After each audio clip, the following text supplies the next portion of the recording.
안녕하세요. 세연세 재활학과 의원 원장 박록입니다. 최근 유튜브 등을 보면 오십견을 3일 만에 고칠 수 있다, 일주일 안에 오십견 낫는 법 등 일반인들이 만들어 올린 영상이 많습니다. 그리고 오십견은 병원 갈 필요 없이 자연 치유된다는 블로그 글을 클릭해보니 결국은 온열 치료기의 홍보글이었습니다. 오늘은 재활의학과 전문의로서 과연 오십견이 며칠 만에 낫는 쉬운 질병인지, 정말 놔두면 자연 치유 가능한지에 대해 말씀드리겠습니다. 어깨가 아파 내원하시는 환자분들의 상당수는 어깨를 다치거나 특별히 무리한 적도 없는데 어느 순간부터 어깨가 아프고 관절의 움직임에 제한이 있다고 오시는 경우가 많습니다.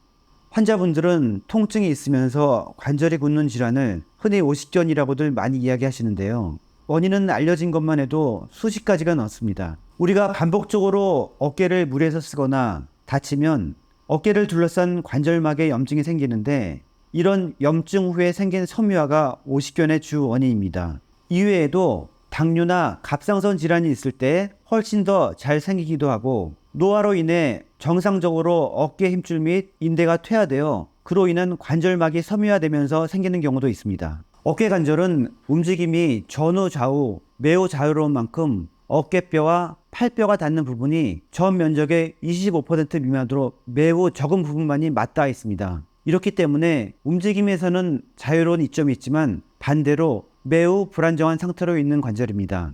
그러므로 이의 안정성을 유지하기 위해 수많은 인대와 힘줄들이 유기적으로 연결되어 있습니다. 반복적인 어깨 관절이나 과도한 사용으로 힘줄과 인대에 무리가 와서 밸런스가 무너지게 되면 관절을 둘러싸고 있는 관절막에 염증이 유발되고 2차적으로 섬유화가 진행됩니다. 관절막이 두꺼워지고 쪼그라드는 변화가 와서 관절에 유착이 오게 되는 유착성 관절염을 흔히 말하는 오십견이라고 합니다. 오십견은 어깨 관절의 염증 후에 생기는 섬유화에 의해 생긴다고 말씀드렸습니다. 어느 날 갑자기 생기는 것이 아니고 관절막에 섬유화가 진행되어야 하므로 어느 정도 일정 시간이 지나야 생기는 것입니다.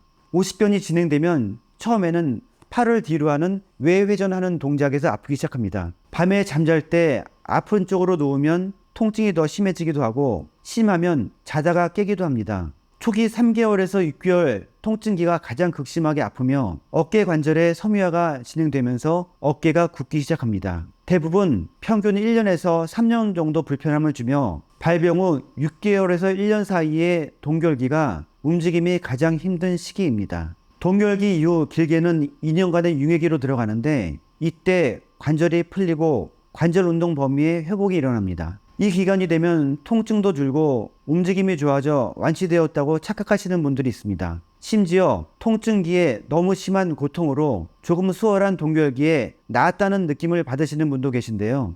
제가 초음파로 이런 환자를 진단해보면 이 시기에도 관절막에 유착이 있고 주위 인대가 두꺼워져 있으며 염증도 아직 남아있는 경우가 많습니다. 물론 이때 어깨 운동 범위도 정상이 아닌 경우가 대부분이죠.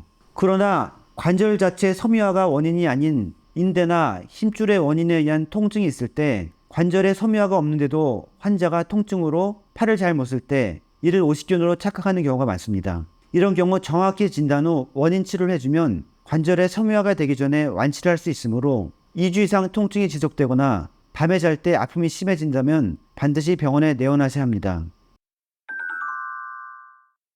안타깝게도 그렇지 않은 경우가 더 많습니다.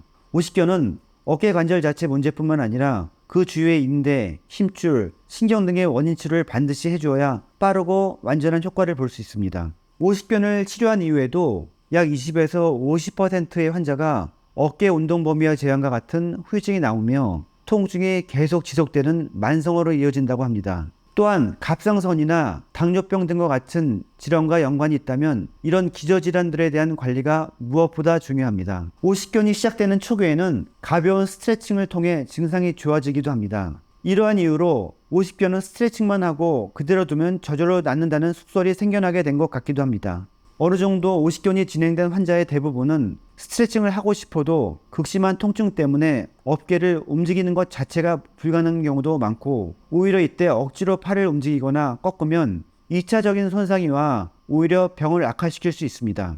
해외 다수 논문에 의하면 억지로 심하게 운동을 시킨 그룹과 젠틀하게 스트레칭을 한 그룹에서 치료 효과가 별 차이가 없다고 합니다. 만일 이러한 보존적 치료에도 반응이 더디거나 증상이 심한 경우에는 어깨의 부분 마취를 시행한 후 굳어진 관절막을 인위적으로 풀어주는 관절 수동술이라는 치료를 고려해 볼 수 있습니다. 개인적으로 아픈 어깨로 살아가는 것만큼 힘든 일도 없다고 생각합니다. 어깨가 불편하다는 느낌이 드시면 의사가 아닌 분들이 만드신 동영상이나 글을 믿고 아픈 어깨를 무시하거나 방치할 것이 아니라 어깨의 통증이 시작된 후 2주가 지나도 증세에 차도가 없다면 반드시 병원에 오셔서 정확한 진단을 받으시고 원인에 맞는 적절한 치료를 받으셔야 치료 기간도 짧아지고 비용도 절약할 수 있습니다. 오십견을 정확히 이해하는 재활학과 전문의의 진단과 치료를 받으시면 분명히 원래 건강한 어깨로 회복이 가능합니다. 그럼 다음 시간에도 더 유익한 영상으로 찾아뵙겠습니다. 감사합니다. 세연세 재활의학과에서 오십견 지금 진단 및 치료 받으세요.